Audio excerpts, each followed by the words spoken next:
The stars above Earth shimmered, calm and undisturbed. But deep in space, beyond the reach of human eyes, death was coming. The HFY Dominion, a ruthless empire that had conquered countless worlds, had finally set its gaze upon Earth. Without warning, the sky split open.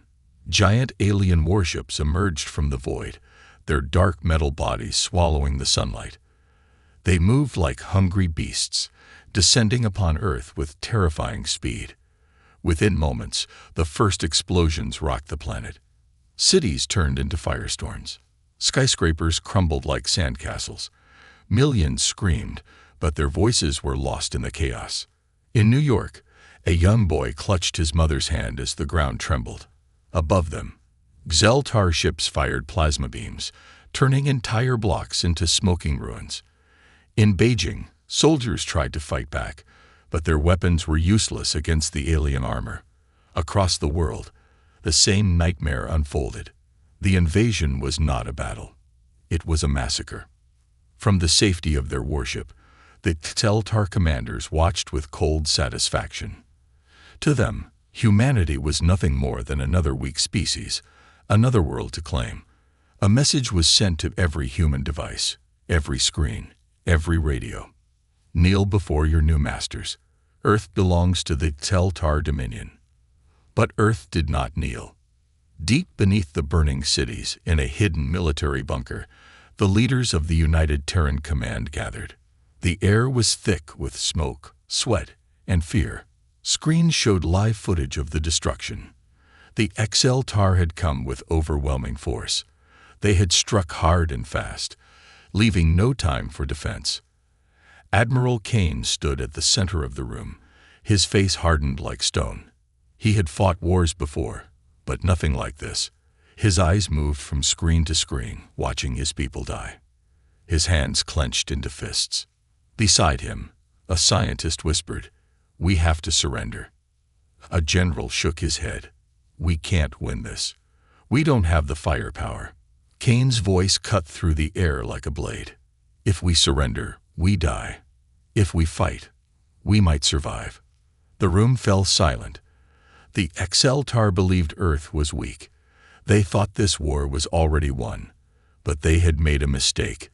They had underestimated humanity. Kane turned to his officers. "Activate Protocol Nemesis." Gasps filled the room. For years, Earth had secretly prepared for the worst. In the darkest corners of space, hidden beyond enemy scanners, a fleet had been built. Warships faster and deadlier than anything the HFY had ever faced. Special forces trained for impossible missions. Weapons designed to cripple entire armadas. A signal was sent. Across the galaxy, silent ships awakened from their hiding places. Their engines roared to life. Their pilots strapped in, ready to strike back. As fire consumed Earth, a final transmission was sent into space. A warning. A promise. "You started this war. Now we will show you how it ends." Admiral Kane stood in the underground command center, his eyes locked on the massive screen in front of him. The HFY fleet hovered above Earth, casting enormous shadows over the burning cities below. Smoke rose from the ruins, blocking out the sun. The invasion had been swift, brutal, and merciless. But Kane wasn't thinking about the destruction. He was thinking about revenge. The alien warlords thought they had already won. They believed Earth was broken, beaten, and ready to kneel. That was their first mistake. Their second mistake was leaving survivors. Humanity had suffered, but it had not fallen. And now, the real battle was about to begin. Kane turned to his officers, his voice steady and sharp. "Status report." A young lieutenant, his uniform covered in dust and sweat, stepped forward. "Protocol Nemesis is online. The fleet has received the signal. They are moving into position." A murmur ran through the room. For years, humanity had prepared for the worst-case scenario. While politicians had debated peace and diplomacy, military minds had worked in secret, designing ships, weapons, and strategies for a war they prayed would never come. Now that hidden power was waking up. In the dark reaches of space, Far from Earth's ruins, massive warships activated their systems. Their hulls, coated in stealth technology, made them invisible to enemy scanners. Their weapons, crafted from the latest human ingenuity, were designed to pierce even the strongest alien armor. On board the lead ship, the U.S. Vengeance, Captain Elias Carter sat in the command chair, his fingers tapping against the armrest. The moment he had trained for had arrived. His crew was ready, his weapons were armed, and his orders were clear. "Hold position," Carter commanded, his voice calm. "Let them think they've won." The fleet remained hidden, waiting in silence. They knew the Exceltar were overconfident. They had seen it in the way the alien warships patrolled lazily, in the way their ground forces spread out too thin. The enemy believed there was no more fight left in humanity. That was about to change. Back on Earth, Kane watched the clock. Timing was everything.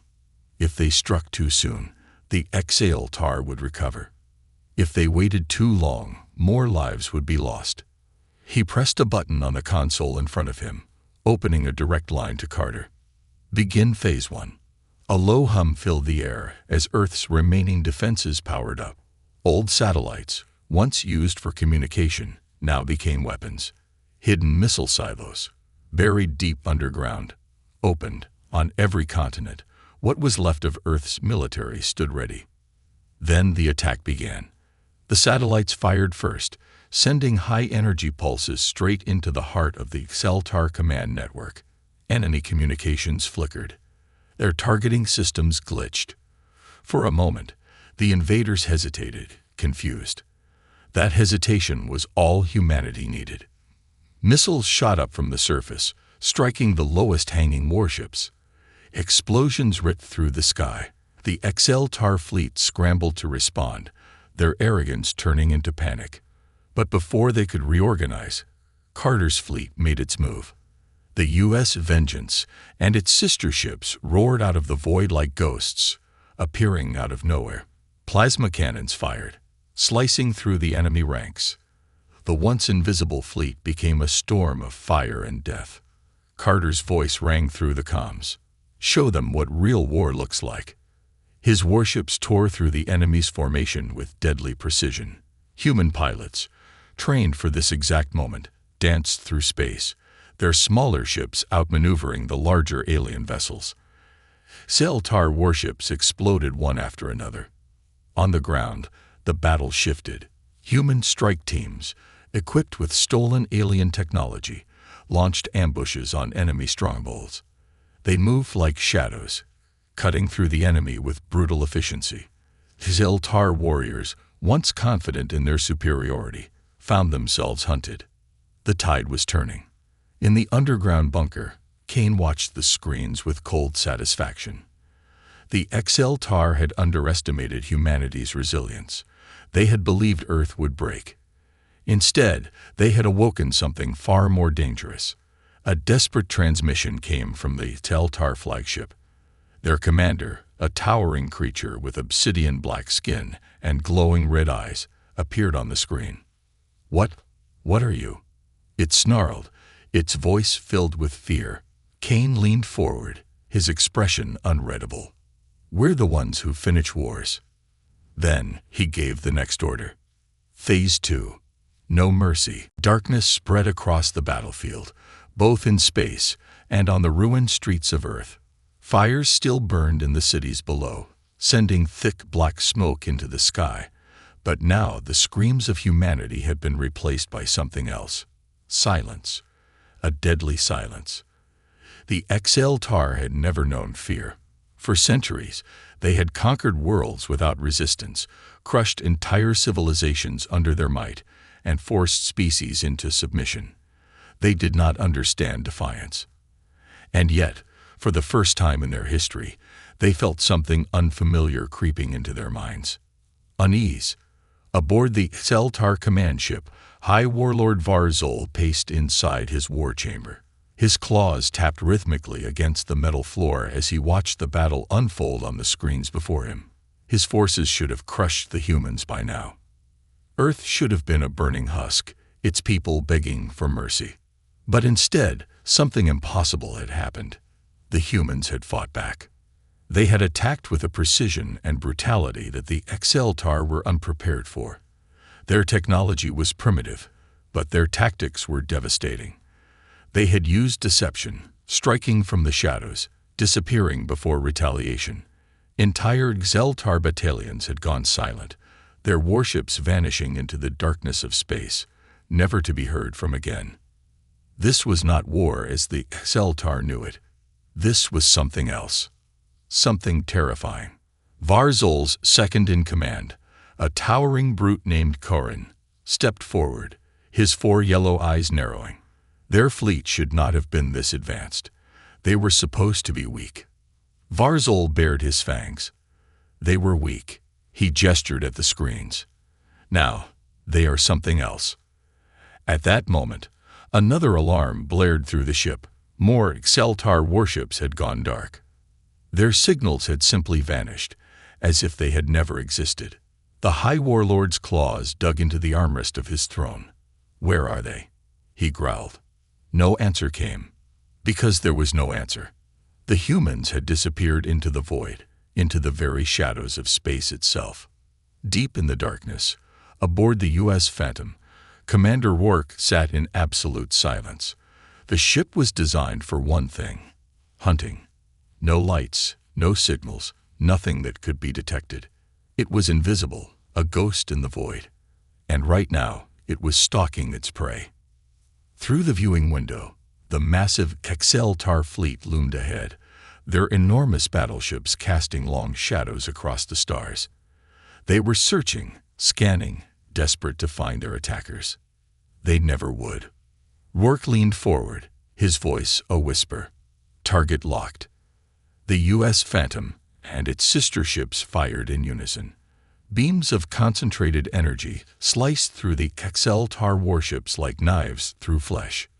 Within seconds, 5 enemy vessels erupted into flames, their hulking forms breaking apart. Before the enemy could react, the human ships had already moved. Silent. Deadly. Panic spread through the XLTAR fleet. They fired wildly into the darkness, their weapons lighting up the void, but they hit nothing. They were fighting ghosts. Varzol watched in horror as his warships were torn apart. He had never seen his soldiers afraid, but now fear clung to them like a disease. And then the humans sent a message. A single transmission, broadcast across every XLTAR frequency. A voice, cold and unyielding. You are the hunters no longer. Back on Earth, the resistance struck hard. Human soldiers, moving in small, precise teams, ambushed XLTAR forces in the streets. They used the ruins of their own cities as weapons, setting traps, vanishing into the wreckage, striking from nowhere. The XLTAR were larger, stronger, and more advanced. None of it mattered. The humans were fighting not for conquest, but for survival. And survival made them ruthless. A XLTAR warrior, twice the size of a human, snarled as he stomped through the remains of a collapsed building. His plasma rifle hummed in his hands. His squad had been sent to capture survivors. Now his squad was gone. One by one, they had vanished, dragged into the shadows by unseen enemies. He had heard their screams, heard their bones snap. Now he was alone. Something moved behind him. He spun, his rifle aimed, but there was nothing there. A whisper in the dark. You shouldn't have come here. His breath hitched. He fired blindly into the shadows. The shot struck nothing but rubble. Then, cold steel pressed against his throat. A human soldier, clad in black, his face hidden behind a visor, stepped from the darkness.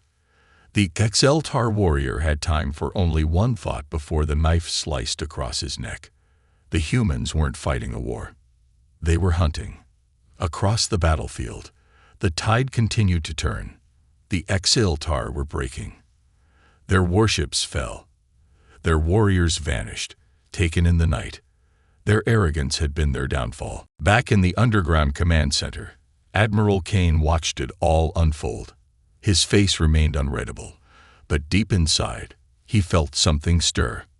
Not satisfaction, not relief. Something darker, something colder. The XL-TAR had started this war. Now, humanity would show them how it ended. The silence of space was broken by the dying screams of the XL-TAR. Their once mighty fleet, an armada that had conquered countless worlds, was now a graveyard of burning wreckage. Some ships still clung to life, their broken hulls sparking and groaning, but most had been reduced to floating debris. The stars themselves seemed to watch in quiet judgment as the invaders, who had once believed themselves unstoppable, now faced the horrifying realization that they were prey. On board the U.S. Vengeance, Captain Elias Carter stood at the bridge, his hands clasped behind his back. The glow of the burning enemy ships reflected in his cold eyes. The battle was far from over, but the momentum had shifted. The XL-TAR had come expecting submission. Instead, they had been dragged into a war unlike any they had ever faced. A voice crackled through the comms. "Captain, enemy survivors detected in Sector 7. Carter tilted his head slightly. "Are they attempting to regroup?" The officer hesitated before responding. "Negative, sir. They're fleeing." For a moment, Carter said nothing. Fleeing. The XL-TAR never fled.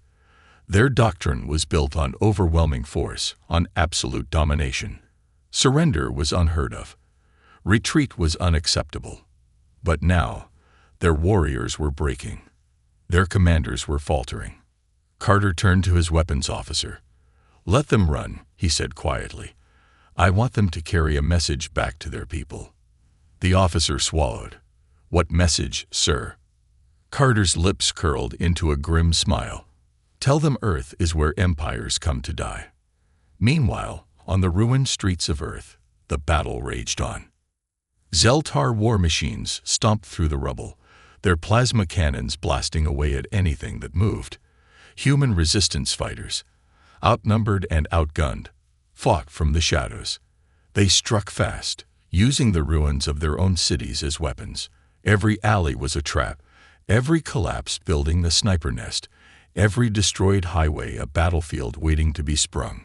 Sergeant Daniel Hayes crouched behind a pile of rubble, his pulse rifle pressed against his shoulder. His squad was scattered, hidden among the ruins of what had once been a thriving metropolis. The sky above was thick with smoke, but through the haze, he could see the towering form of a XL-TAR war mech moving through the city. The massive insect-like machine bristled with weapons. Its scanners swept the area, searching for any signs of human movement. It was hunting. But it wasn't the only hunter here. Hayes tapped his earpiece. "Target in sight. Wait for my mark." A soft click came in response. His squad was ready. The XL-TAR mech continued forward, its heavy steps shaking the ground. Then it paused. A single beep sounded from beneath its armored legs. Then another. A third. The war machine had just stepped into a carefully laid trap. The moment of realization lasted less than a second. Then, with a deafening explosion, the charges hidden beneath the rubble detonated. Fire and shrapnel ripped through the mech's legs, sending the massive machine toppling forward. It crashed into the remains of a building, its metal frame groaning under the weight of its own destruction. Before it could recover, Hayes and his team moved. They sprinted through the dust and fire, rifles blazing. Targeting its exposed joints and power core, they unleashed a storm of bullets and plasma rounds. The mech shuddered, its systems failing. A final, desperate attempt to retaliate ended in futility as one last explosive found its mark. With a thunderous blast, the war machine was no more. The XL-TAR forces, once so certain of their victory, were now fighting not to conquer, but to survive. And they were losing. Deep beneath the surface, in the underground command bunker, Admiral Kane watched the battle unfold on multiple screens. Reports flooded in from across the planet. Human forces were reclaiming lost ground. The XL-TAR were retreating, their once organized ranks falling apart. They were abandoning their ground units, their warriors left to die while their warlords scrambled for a way out. A transmission interrupted the reports. The face of High Warlord Varzol appeared on the screen. His once proud expression was now marred by desperation and barely concealed rage. "Human," he growled, his voice strained. "This fight is meaningless. You cannot win. We will return, stronger than before. Surrender now, and perhaps we will allow some of you to live." Kane leaned back in his chair, exhaling slowly. He had heard threats like this before, from desperate men clinging to power they no longer controlled. But Varzol didn't understand what was happening. This wasn't about victory anymore. This was about making sure that Xeltar never forgot what they had done. Kane leaned forward, his gaze unyielding. "You don't get it, do you?" he said softly. "This was never just a war for us." Varzol narrowed his glowing red eyes. "Then what is it?"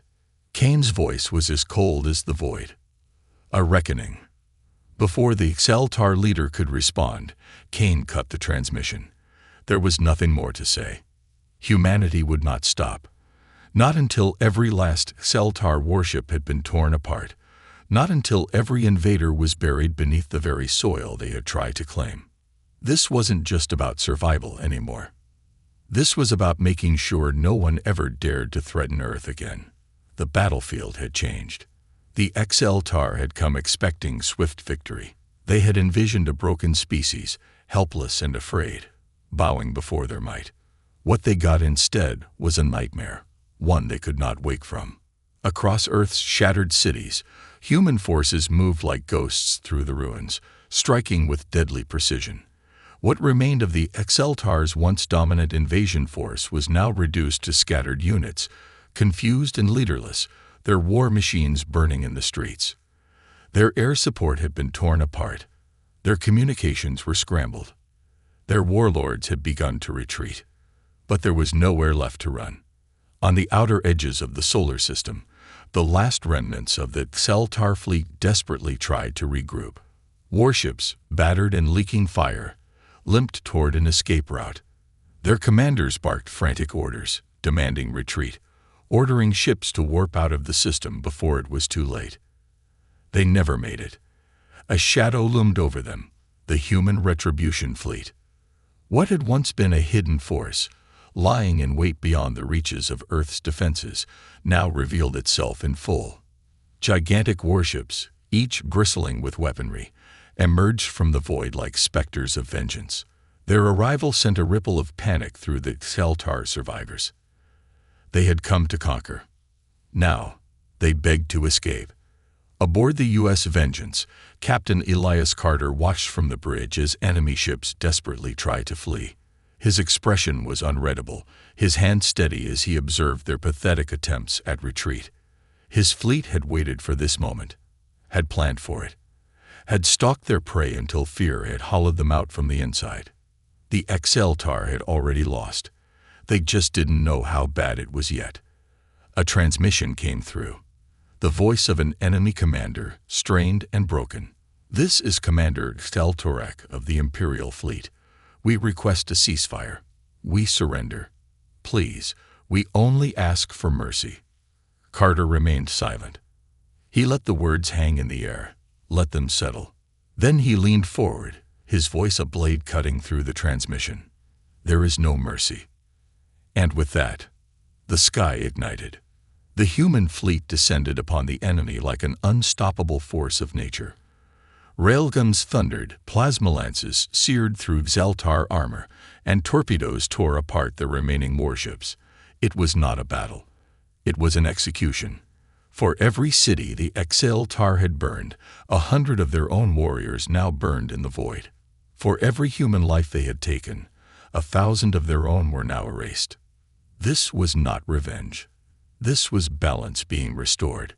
Down on Earth, Admiral Kane watched the destruction unfold from his underground command center. Reports came in from every front. The last Xeltar forces on the planet were being wiped out. The resistance had grown from small, scattered groups to an unstoppable tide of fury. Ordinary civilians, once afraid to pick up a weapon, now hunted the invaders in the streets. Kane had given one simple order: leave no invader standing.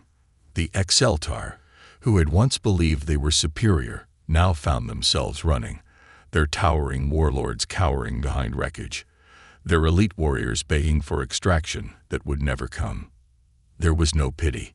There was no negotiation. Humanity was not interested in peace. Not anymore.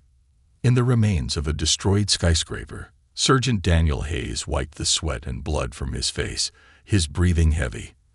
The battle had been brutal, but they had won. Around him, his squad secured the last Exceltar stronghold in the area. A wounded alien, its armor cracked and its weapon useless, struggled to stand. It looked up at Hayes with something almost human in its eyes. Fear. Hayes knelt beside it, pressing his rifle against the alien's chest. "You expected us to break." The creature gasped, clutching at its wounds. Hayes tilted his head. "You should have done your research." The final shot echoed through the ruins. Across Earth, the last of the invaders were eliminated. The resistance had turned into an army. The hunted had become the hunters. The war was no longer about survival. It was about making sure no one ever dared to threaten humanity again. In orbit, the human fleet finished what had been started.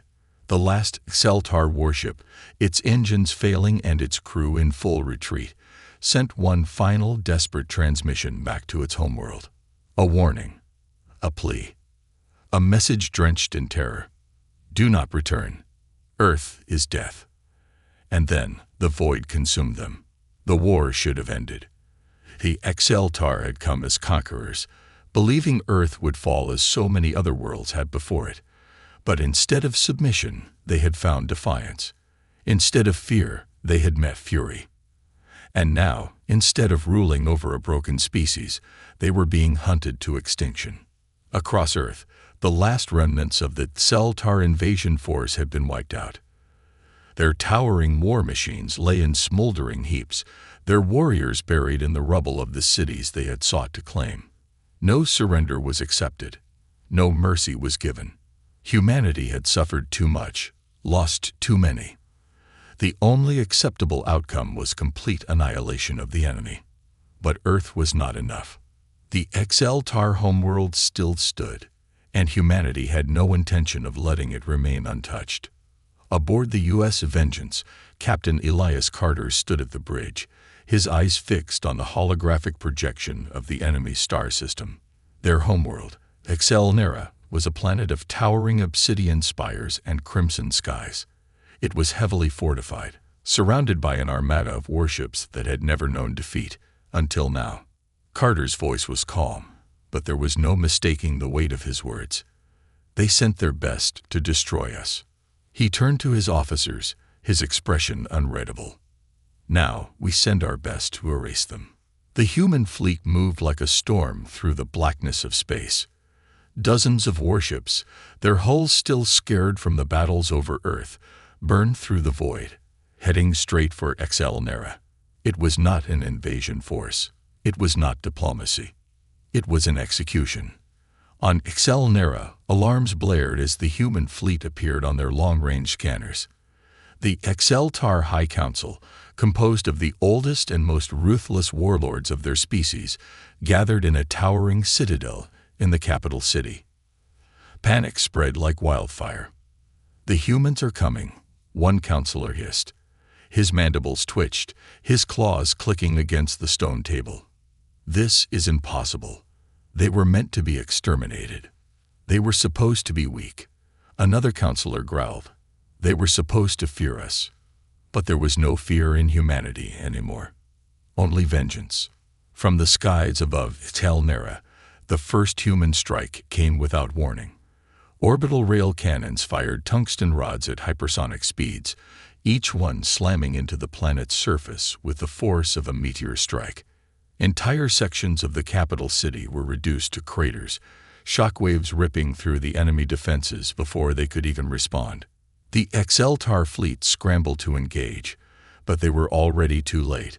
The human warships were faster, more precise, and they had one distinct advantage. The Exceltar had never fought a battle on their own soil, but humanity had. For generations, humans had fought each other in wars that had scared their own planet. They knew how to turn a battlefield into a weapon. They knew how to fight with their backs against the wall. And they had learned, through blood and suffering, how to break an enemy completely. Commander Rourke, aboard the U.S. Phantom, gave the order that sealed Excelnera's fate: deploy the Ghost Squads. On the ground, Zeltar warriors rushed to their defensive positions, their weapons trained on the skies. But nothing came. No dropships. No massive armies marching toward them. Instead, the shadows moved. The late human operatives, clad in adaptive camouflage suits, infiltrated the city unnoticed. They struck from the darkness, taking out command centers, disabling planetary defenses, cutting off supply lines. The Exceltar were used to overwhelming numbers, to crushing their enemies through sheer force. Now, they were the ones being picked apart. One by one, their leaders fell. One by one, their soldiers vanished. High Warlord Varzul, the architect of the invasion of Earth, stood at the last stronghold of the Zeltar capital, his once proud army reduced to scattered survivors. His claws trembled as he watched the human fleet above, still raining fire upon his world. His people were screaming, their cities crumbling. They had never imagined this could happen. And then the final blow came. A single transmission broadcast across the entire planet. A voice, cold and resolute. You came to our world to end us. A pause. The sound of static crackling. Then the voice continued. Now we have come to yours, and we are finishing what you started. The transmission ended, and the sky burned. Tactical nuclear strikes obliterated Excelnera's last remaining strongholds. The human fleet moved methodically, ensuring no warship, no escape pod, no last-ditch resistance remained.